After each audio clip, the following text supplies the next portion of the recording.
I believe so. Yeah, I really do. These are the games when you got to say to yourself, look, we're not out of it.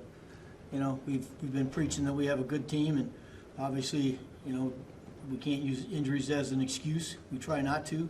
And now we're starting to get some pieces back, and I think the guys say, hey, you know, let's put a couple hits on the board, and, you know, we've got the ability to hit one over the fence. I know you've said a couple of times that you expected, even after everything that happened with Cabrera, that he'd go out and still play well, but are you at all surprised as to just how well he's been playing since that day? Steve, I'm not. You know, deep inside these guys, they're pros, and they will never do anything to embarrass themselves on the field. They play the game, and you know, Cabby understood the whole dynamics of everything, and I knew when he got out there that he'd settle in and play very, very well. And I tell you, if we get him hot, we're going to have a good finish. Dan? You seemed upset about the rain delay. Was it just the timing of it, or just the fact that you got where you got? The timing of it? I would say the timing of it would describe it pretty good. The fact that we got 2 outs, we need to get one more hitter to get out of the inning. You know, I didn't see, wasn't raining very hard at the time.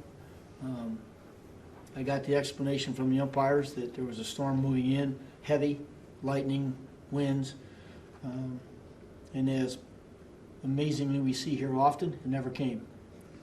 So I want a job as a meteorologist in this town, because you can be wrong a lot. But anyway, they did what they had to do, and I understood it completely, because it said if the winds came in, they wouldn't get the tar pond, wouldn't be able to get the tar pond. So that was the explanation. But yeah, I thought, you know, we've played a lot worse. And, you know, when you're sitting there and you know that if they stop the game, you're going to lose the pitcher, and it's just, you know, bad timing. How tough was that to go to Addison for the 4-out save? Dan, here was the thought process.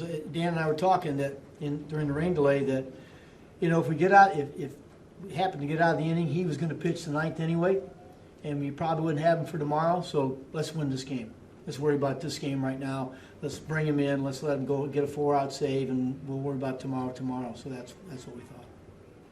Steve at the front. Terry, was Zach a little unnerved by the error? Or he just lost his command, or what? Well, Steve, that's what I saw. I thought he was pitching pretty good. We made the error, and after that, I don't know if he lost focus or what it was. 2 base on balls. Just, I mean, he hadn't walked anybody up until that point, I don't think. So that's what I took from it. And I know, obviously, due to the fact that he hadn't pitched in a while, he might have been getting a tad fatigued. He was only going to throw. We only had him at 90 pitches today anyway.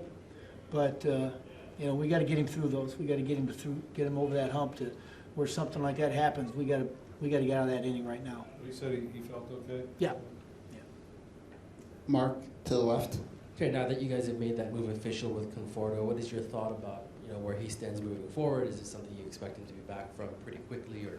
Mark, well, I think he'll be in St. Louis. I think you'll see him in St. Louis, ready to go, healthy.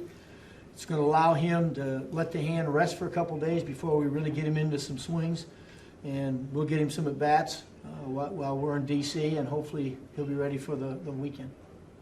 Matt. There, with Wheeler, is there a concern? This is 3 straight starts, hasn't lasted 4 innings. I mean, is this starting to get a little bit concerning that he's not getting anywhere deep into the games? You know, again, Matt, I think if he would have came back on 5 days or something, I would be concerned. But, you know, when you're off for 10 or 11 to get back out there, I wasn't. I mean, again, I thought he was doing okay early in the game.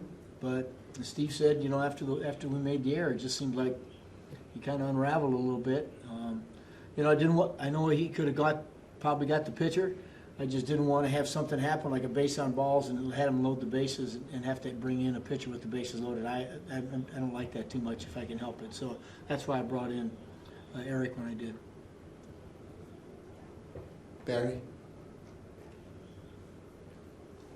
Terry, what can you say about the job Addison Reed has done for you, filling in as closer? Done a tremendous job, and I'll tell you what, he's pitching right now better than he has at any time this year. Even the other day he was talking about how he got to get back to start commanding that fastball so we can get those 9 and 10 pitch innings, and that's what we're seeing right now.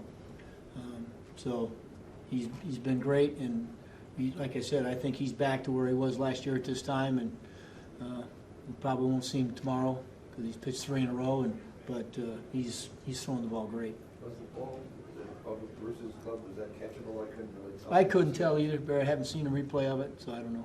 You know,